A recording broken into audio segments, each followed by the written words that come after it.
শ্রীহস্তে প্রণালী। তিনি হলেন আমার আরাধ্য, আমার ইষ্ট প্রভু জগৎবন্ধু সুন্দর। তার স্বরচিত পদ, যেখানে তিনি বলছেন বিধির কাছে বিধি। বৃন্দাবনে যদি পুষ্পলতা হয়ে জন্মাতাম তা তো সুখ হতো। বিধি যদি গুলমলতা কলিত কুঞ্জ বলে সাকিতাম ব্রজ গোপী পদরজয়া ভরণে। বিধি যদি গুলমলতা কলিত কুঞ্জ বলে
স্মরণ করে আমরা প্রভুর স্বরচিত বলার স্মরণ করলাম। দেখি রঘুনাথ দাস এসেছে, এসেই শুনে পড়ে ভক্তি যেই প্রণাম করুকে দাঁড়িয়েছে। কি নাম, কোথা থেকে এসেছো? বাহ, সুঠাম, হ্যাঁ সুঠাম গঠন, সুন্দর গঠন, বাহ। নিশ্চয়ই দেখে মনে হচ্ছে জমিদার বাড়ির ছেলে। ভগবান চৈতন্যদেব, তাকে আবার বলতে হয় যে আমি জমিদার বাড়ির ছেলে, পরিচয় করে দিতে হয়, করে ফেলেছে। এই জমিদার বাড়ির ছেলে ছেলে অন্য বাড়ির ছেলে নয়। সঙ্গে সঙ্গে বলছে তোমার বাপ জ্যাঠার নামটা একটু বলবে? আমার বাবার নাম গোবর্ধন দাস, জ্যাঠামশাই হিরণ্য দাস। ঠিক ধরেছি। হ্যাঁ, তাহলে আমার প্রশ্ন, জমিদার বাড়ির ছেলে এখানে কেন? সঙ্গে সঙ্গে বলছে মহাপ্রভু আপনার কাছে আমার একটি নিবেদন আছে। কি নিবেদন? আপনি যেভাবে পুরী থেকে দলবল নিয়ে এখানে এলেন, এখানে তো আর বসতি করার জন্য আসেননি, এখানে কিছুদিন থাকবেন, হ্যাঁ নাম সংকীর্তন হবে, প্রসাদ বিতরণ হবে, ইত্যাদি আরো কত কর্মাদি আছে ভক্তিরাজ্যে, সেগুলো সেরে আপনি আবার গন্তব্যস্থানে ফিরে যাবেন। এই যে আপনি যখন এলেন দলবল নিয়ে এলেন, আবার যাবেন যখন দলবল নিয়ে যাবেন, তা আমার ইচ্ছা এই দলবলের সঙ্গে আমি কি একটু স্থান পাবো না?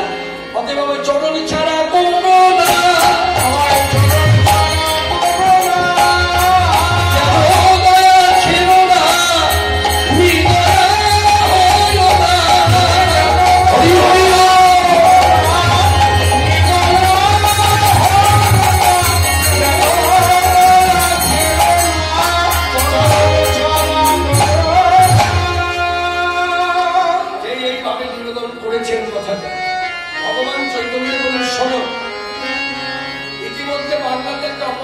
শুরু হয়ে গেছে। আবার সঙ্গ যারা নেয় তারা গৃহে থাকতে চায় না। তা তুমি জমিদার বাড়ির ছেলে, তুমি কি জানো ইতিমধ্যে যে বাড়ি ছেড়ে চলে এসেছো? তুমি আমাকে সত্যি কথা বলো তো, বলে এসেছো না না বলে এসেছো? না বলে এসেছি, তার মানে পালিয়ে এসেছো। তুমি জানো এই পালিয়ে আসার জন্য তোমাদের জমিদার বাড়ির অবস্থাটা কেমন? বলে তা তো ভাবিনি। ভাবো ভাবো ভাবো, ভাবতে হবে তোমার। তুমি ওই বাড়ির একমাত্র পুত্র সন্তান, অন্ধের হাতের থেকে লাঠি যেমন সরে গেলে যে গতি হয় অন্ধে, তোমার সেই জমিদার বাড়ির অবস্থাও ঠিক নেই। হ্যাঁ হ্যাঁ, হাত আর পড়ে গেছে, তন্ন তন্ন করে খুঁজছে। এই মুহূর্তে আমার উচিত তোমাকে নিয়ে যাওয়া। তবে হ্যাঁ, একটা কথা বলতে পারি, যে কটা দিন আমি এখানে থাকবো, আমি শান্তিপুরি, সেই কটা দিন তুমি আমার সঙ্গে এখানে দিন রাত্রি অতিবাহিত করতে পারো। তারপর আমি যখন এখান থেকে চলে যাব, তখন তুমি তোমার মতো ঘরে যাবে, আমি আমার মতো নীলাচলে ফিরে